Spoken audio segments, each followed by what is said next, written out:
London has been greatly agitated by a shocking murder in Park Lane, which was discovered on Monday the 7th of April, but is supposed to have been committed on the previous day. Madame Riel, a member of the French company now performing under Monsieur Felix at St. James Theatre, arrived from Paris at her mother's residence, 13 Park Lane, about 8 o'clock on Monday morning. She was informed that Madame Riel, who is a widow, was not at home, and at first it was thought she had gone to meet her daughter, but subsequently it was found that certain doors were locked, and that the cook and the keys were also missing. This led to an examination of the house, and when the pantry, which was locked, was opened with duplicate keys in possession of the young lady, the dead body of Madame Riel was found on the floor. Her death appeared to have been caused by strangulation, for a tightened rope was about her neck, and marks of violence upon her body left no doubt as to her having been murdered.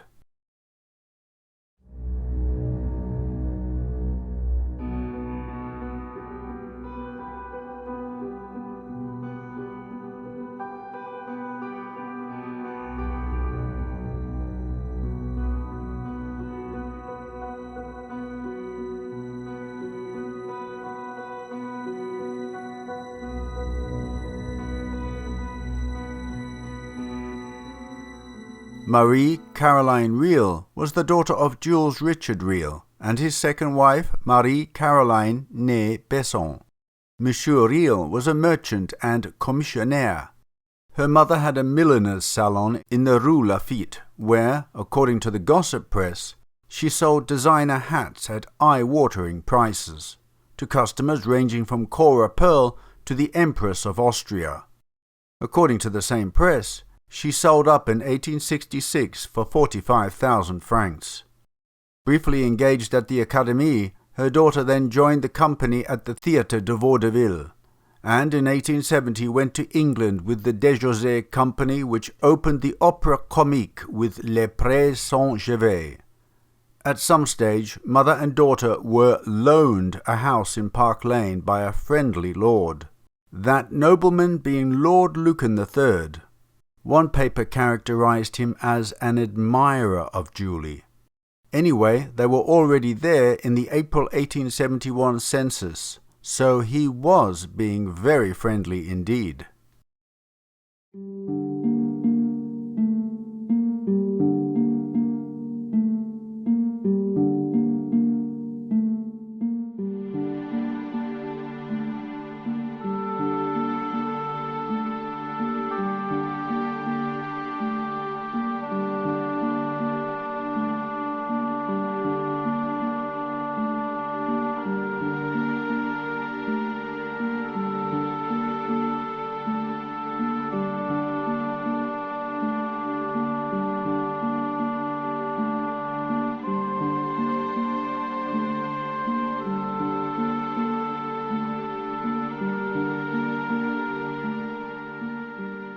William Peake, Police Constable 194. On Monday morning, 8th of April, about 7:45 a.m, I was on duty in Park Lane. I was called to number 13. I saw a lady standing at the door, a friend of Madame Riel's, who was with her. In consequence of what was said to me, I went into a room at the end of the passage leading from the front door, and saw the dead body of a woman, dressed. Her face was on the floor, her knees on the ground, and her legs sticking upwards so that you could see the soles of her boots. Her head was against an iron safe fixed to the wall in one corner of the room, in the right-hand corner as you went in. I did not measure the room, but it was about 12 by 6 feet, I believe. The feet were towards the door as you went in.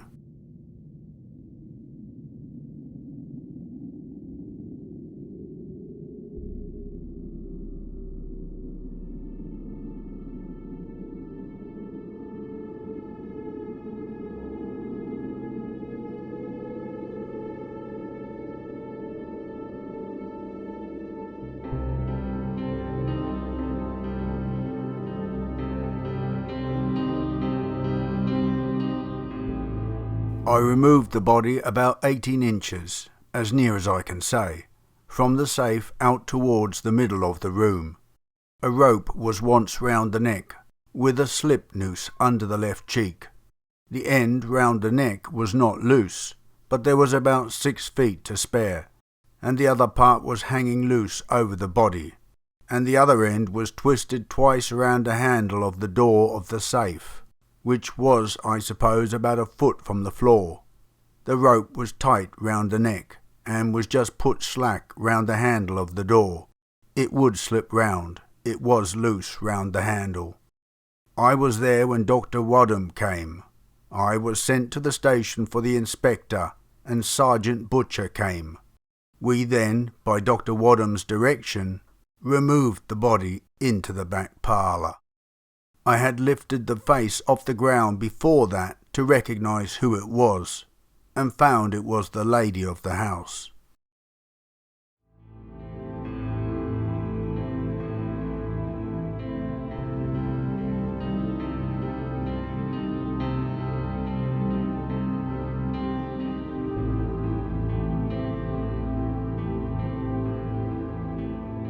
The person on whom suspicion has fallen is Madame Real's cook, Marguerite de Blanc, who has disappeared. It seems that on Sunday morning, Madame Real was seen in her dressing room by the housemaid, dressing as if to go out, and the cook afterwards told her that her mistress had gone out for the day, and that there was no necessity for Watts to stay. The girl subsequently went out, and when she returned, she was kept waiting at the door. At night, about 8 o'clock, the cook went out and did not return. The keys of the safe where the deceased lady kept her valuables and of the area were not to be found, and an inspection of the safe showed the inducement for the murder. All the valuables, except jewellery, which it was perhaps thought might lead to detection, were taken. Banknotes, French bonds and railway shares are believed to have been stolen.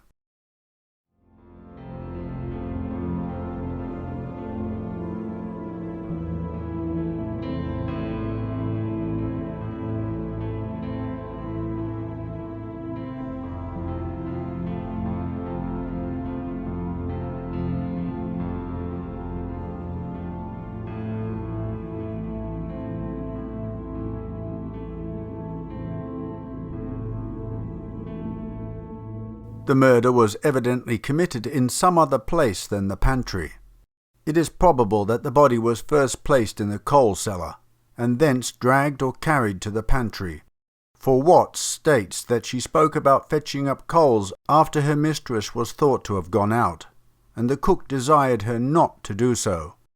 There were marks on the body as if it had been lying on the coals.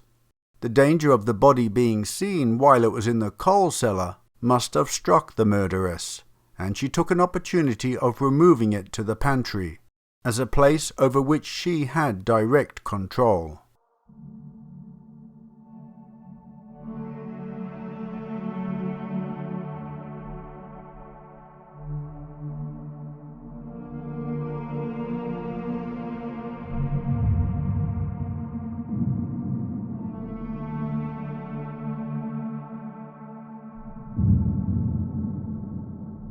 De Blanc is described as a very powerful woman, about 28 years of age.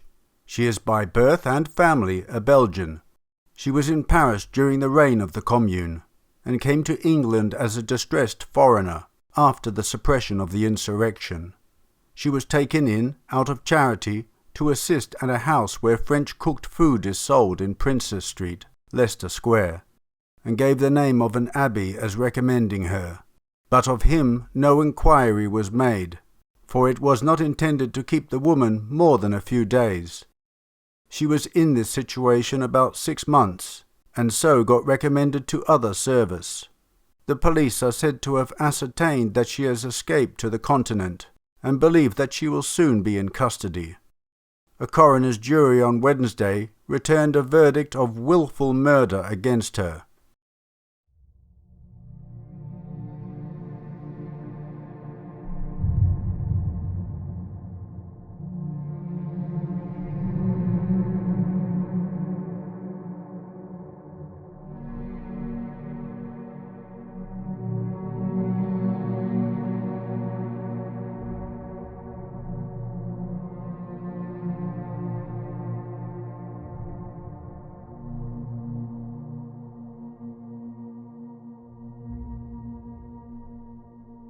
Marguerite de Blanc, the cook to Madame Riel, who was murdered recently in Park Lane, has been arrested in Paris and will be brought to London.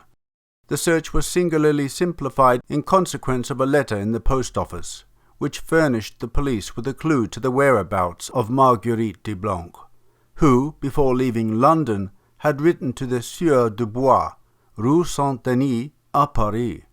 This letter was misdirected, the real address of Dubois, who was a charbonnier, being Rue de Port Saint-Denis. It was opened at the post office in order that it might be returned to the writer, and when it was remarked that the signature was that of the woman suspected of having murdered Madame Riel, the police were communicated with.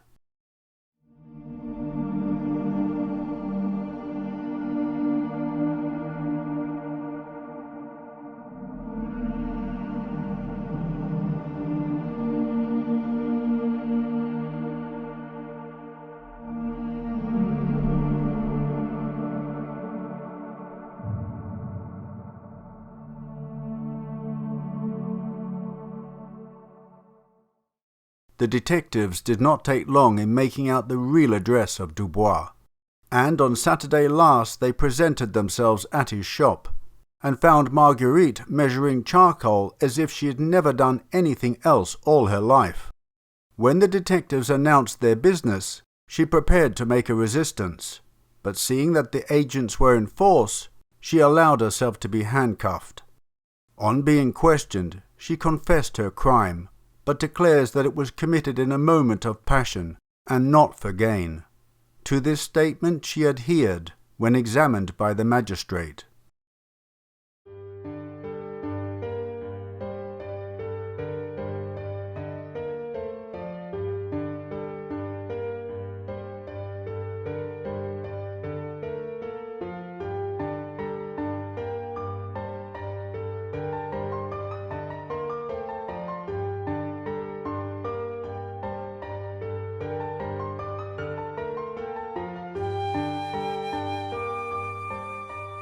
Her story is that Madame Riel was habitually a tyrannical mistress. When dressed for a walk in the park, she came to the kitchen and scolded her because no preparations were made for dinner. She then snatched up a saucepan from the cook's hand to put on the fire herself. The cook said, "If I do not give satisfaction, pay me my wages and let me go." The mistress replied, "If you leave, you will become a street walker." "Say that again if you dare," said the cook, and, the insult being repeated, she strangled her mistress.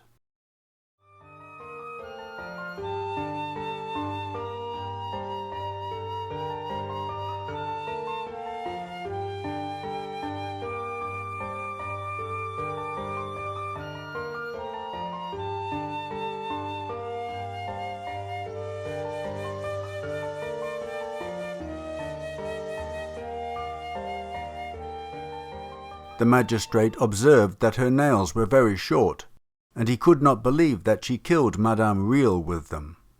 The prisoner replied, "I did though, and my nails entered her flesh. I first tried to conceal the body in the dustbin, but I could not. I then took it by the feet, but being unable to drag it, I got a cord and passed it round her waist. Finding the body bent double, I put it round her neck. At this moment the housemaid, who was out on an errand, knocked at the door. I sent her away for beer. Then I tried to drag the body upstairs, but could not, and hid it in the cellar." Marguerite de Blanc says that the robbery was an afterthought, occasioned by the keys falling from the victim's pocket. After leaving the house in the evening, she states that she passed the night at a tavern in Marylebone, but thinking she would be safer in Paris, she went there by the morning express on Monday.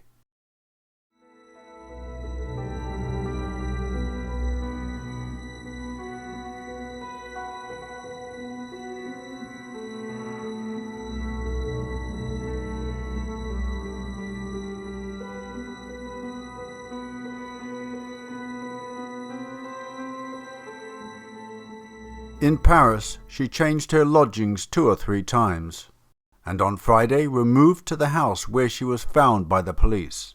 Several of the Bank of England notes stolen from Madame Real's safe, as well as a ring and a dress belonging to the murdered woman, were found in the house in which she first lodged. A Belgian named Bouillon and his wife, who lived in this house, were arrested as accomplices, but they are likely to get off, owing to the fact that the principal is to be prosecuted in England, and that the provisions of the extradition treaty do not apply to this case.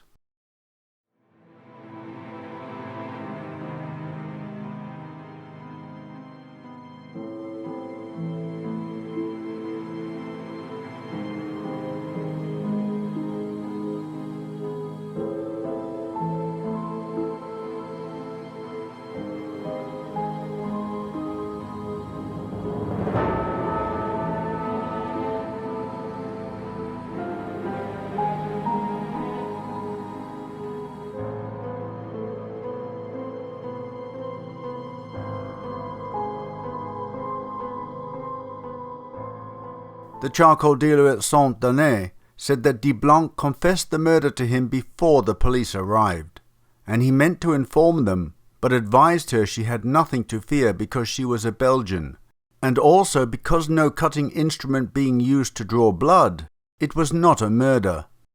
A waiter, an old acquaintance of Deblanc, passed the Tuesday with her at the gingerbread fair. They visited shows, rode in merry-go-rounds, played écarté, and threw for macaroons. It was expected that the decree for the extradition of the murderess would be signed on Wednesday, and that she would then be delivered into the custody of the English police officers.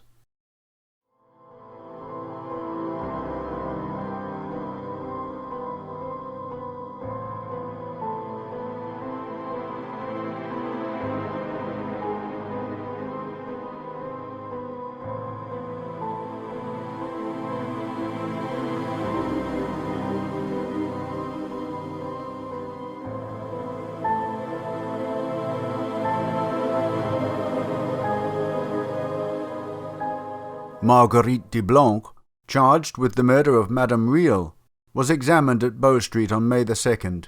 The witnesses called were Mr. Turrell, postmaster at Charing Cross, Dr. Wadham, who was called in upon the discovery of the murder on the morning of April the 8th, Mr. J. W. Barton, cashier in the bank of Messrs. Cox and Company, who proved paying over to Lord Lucan some banknotes, some of which were found upon the prisoner, Lord Lucan, who spoke to having had money transactions with the deceased, Inspector Druskovich, Inspector Hamblin, and Eliza Watts, a domestic in the employ of the murdered lady. The prisoner, having been cautioned, was advised by her solicitor to reserve her defence, which she did.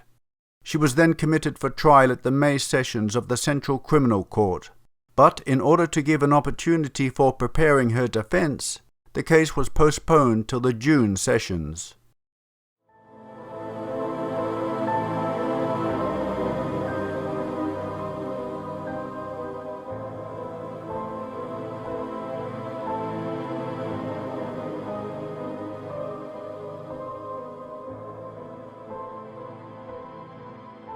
Marguerite Deblanc, 28 years of age and described as a Belgian, was, on the 12th of June, placed at the Old Bailey Bar, before Mr. Baron Channel, charged with the wilful murder of Madame Real in Park Lane on the 7th of April. The Attorney General, who is the leading counsel for the prosecution, having opened the case against the prisoner, witnesses were called to establish it against her. These included Eliza Watts, housemaid in the employment of the deceased lady, Mademoiselle Julie Real, her daughter, Police Constable Peake, who was on duty in Park Lane on the discovery of the crime, Detective Butcher, who was called in at the same time, Inspector Hamblin, who made a minute examination of the premises, John Turner, a cab driver, who conveyed the prisoner from Park Lane to the Victoria Station, Richard Warner, a clerk at the station, Jean Bouillon, a Parisian metal worker, and Monsieur Jules Raviart, Inspector of the Municipal Police of Paris. On the following day the trial was resumed. The witnesses for the prosecution included the Earl of Lucan, who, as an acquaintance of the deceased, was questioned respecting her temper.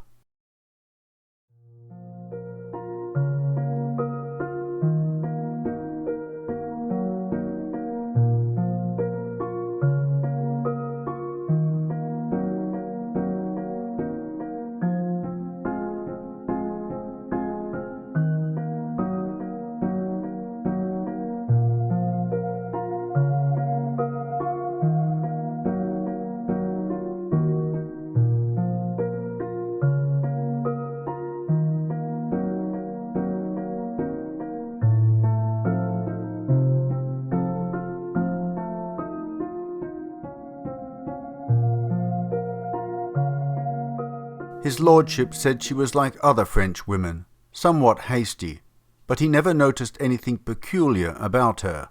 He never witnessed any differences between Madame Real and her servants, nor did he know that she was particularly passionate. The prosecution having been closed, Mr. Powell, who called 2 witnesses for the defence, addressed the jury for the prisoner. He did not deny that de Blanc had caused Madame Real's death, but he argued that the story told by the former was the correct one, and that as the act was committed during a quarrel, and under a sudden impulse caused by provocation, the crime must be reduced to manslaughter. The Attorney General having replied for the Crown, the trial was again adjourned, and on the following day the jury brought in a verdict of guilty with a recommendation to mercy. The judge pronounced sentence of death and promised, without remark of approval or disapproval, to forward the recommendation.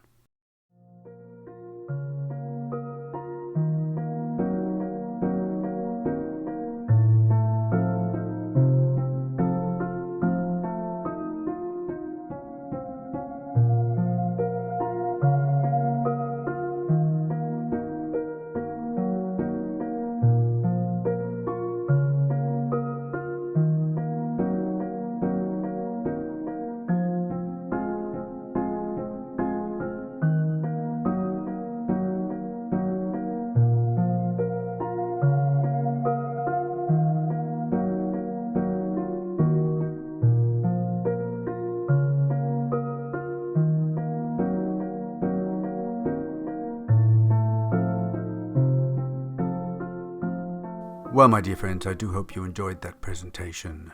Regarding Marguerite and her death sentence, I did find out that that was not carried out. Indeed, she received a reprieve from the Queen, and the Queen commuted it to life imprisonment. Unfortunately, nothing else is known beyond that, whether she survived imprisonment or whether she got out, and what happened to her afterwards is lost to time. Apparently there was a huge outcry that she was reprieved.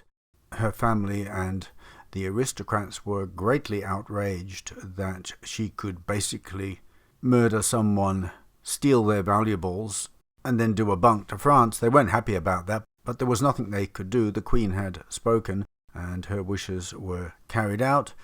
Why she was reprieved, I don't know. I suspect that some important information was relayed to the Queen, which I have since found out as well, and which I will also share with you, about the relationship between Madame Real and her household staff. But wasn't Marguerite a brawny young woman? My goodness, you wouldn't want to get on the wrong side of her. And unfortunately, Madame Real did. Anyway, let's have a look at why Marguerite de Blanc perhaps reacted in the way that she did. There is no excuse for murder, of course, but some people have a short fuse, and if that person with the short fuse has a big frame as well, then it can be a very dangerous combination, as Madame Real found out too late. So this is the transcript of the whole trial of Marguerite de Blanc from 1872. I'm not going to go through all of it. You see, it's been digitized. I'm not going to go through all of it. It's very lengthy. but we can get an idea of how Madame Real is from her servant Eliza Watts. She was the housemaid, as we remember, during the presentation. So the servant is describing the events leading up to the discovery of the body. So let me just find out where she talks about Madame Real. So basically Marguerite at this stage is lying to Eliza about the whereabouts of Madame Real. Eliza Watts is talking about Madame Real's manner and demeanour. We got on pretty well together. Madame Real was a lady of rather quick temper, a passionate person. She never used strong language that I could not understand. She would speak very loud. She usually spoke in French. I do not understand French. Her manner and gestures were that of an angry and passionate person. I have not been present when she addressed the prisoner in an angry and passionate manner. It always appeared as if they were angry words. French people always do speak so in talking. The previous cook left because she did not understand French cooking. She did not complain of Madame's temper. The prisoner has complained of it to me, and I have complained to the prisoner that Madame was of very bad temper. Madame was sometimes ill-tempered to me. Very seldom it was without a cause. Men occasionally came to work at the house. I think Madame was once out of temper with a workman. I think that was on the Thursday previous to this occurrence. She seemed very angry on that occasion. So she was obviously quite a volatile person, and unfortunately she picked the wrong person to be volatile with when she told Marguerite off, which had fatal consequences. But anyway, I'm not going to go through the whole transcript. As I say, it's very lengthy. Just a few pertinent details was that the daughter also is cross-examined here, and she said there had been a diamond ring on the body, which was found, and she said she never saw that ring again after the body was removed. But the police report, that when they were cross-examined, said that the ring was removed and given to the coroner. So what happened to it? Someone's nicked it. The daughter says she's never saw it again. Somebody's lying. Yeah, so and also when Marguerite went to France, she made it known to the people that she was boarding with, and she paid for that boarding with English gold. So I'm guessing they were English gold coins. That's how she paid for her board and lodging. So it's obviously she did steal the money, would seem to point to that. And she told, and that's right, the person that she was boarding with saw a letter written from Marguerite to her friend saying that she would be leaving France forever and going to America. So that was probably her next step, to get on a ship to America. She probably knew that the law would be hot on her heels. As I say, I'm not going to go all the way down there for the whole cross-examination. They interviewed different people, the cab driver, or the cab coach driver who picked up Marguerite to take her to the station, etc., etc. But it does give you an interesting insight into how Madame Real was. So there's no smoke without fire in this case. I guess the fact that Marguerite did a runner looked very bad, but what else would you do? You know, if you're a foreigner in a country, you've murdered someone in a fit of passion, I guess you would just want to get out. You know, I think I would probably do the same thing. Not that I'm a murderer and don't ever intend to be, but I guess in those circumstances back then, I would just want to get back to the places and the language I knew the best. But I don't personally think that it was a cold-blooded murder where she did it purely to steal Madame's belongings. I think it was, actually an assault and / murder where she had been provoked. One interesting point of the transcript was where the bank cashiers approved to paying over to Lord Lucan some of the banknotes that were found upon the prisoner at the time of her arrest. So they gave him them banknotes back just upon his word, saying that he had transactions with Madame Real and had given her these notes. So what was going on there? Why did he provide a house for Madame Bril and her daughter? Was he having an affair with one or the other or both? Very peculiar that they would just trust him, but which they did. They bowed down to the aristocracy back then, so they just, he said that was his money, so they give it to him. Very, very strange. But there you go. The privileges of the elite. Anyway, I just want to show you, seeing as we are on the subject of murder/theatre, I have an interesting object for my show and tell this presentation, and it is this. So this is what I want to show you, and apologies if I've shown this before. I don't think I have, but it's possible. Anything is possible. Yeah, and I've got so much in my memory banks, and there's not everything I can pull up and recall. For those who haven't seen it before, this is a travelling theatre troupe fan. They would give these away to privileged members of the audience for attending their theatre. So these were usually Italian theatre groups. They would travel all around Europe, and they'd come in with their carriages, a bit like the modern day Romany, the travellers in England. So they would travel around, and instead of bringing a fairground, they would bring their theatre. And this is a beautiful example that I've had for many years. And so the fair lady would fan herself with this in summer when these travelling theatres used to come and visit. What an elegant little souvenir from the past. So what is presented here is the front and back of the fan. And what is amazing is that little bird on the back, that is actually hand painted. They couldn't have handed out these fans to everyone in the audience. I mean, somebody has hand painted this, so that means they'd have to hand paint every one before each performance. Quite amazing. And let me show you now a close-up of that hand painted bird.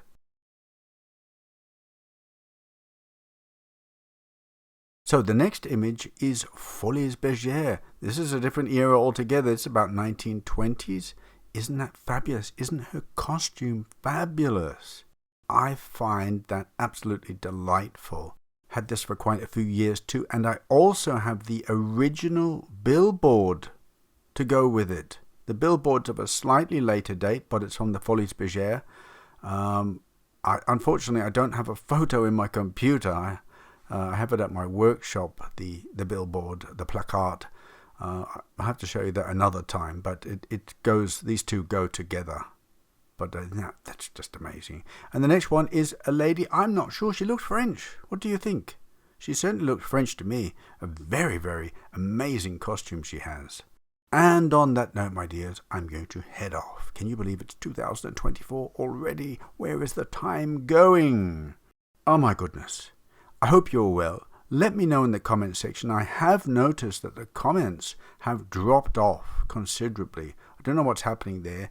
I love to interact with my viewers, but at the moment, there are a few loyal, die-hard regulars who I'm very grateful for leaving their comments. A lot of you are still my Patreon members, but you're not interacting with me anymore. I'm not going to pressurize you. If you wish to just watch and remain silent, that is your prerogative.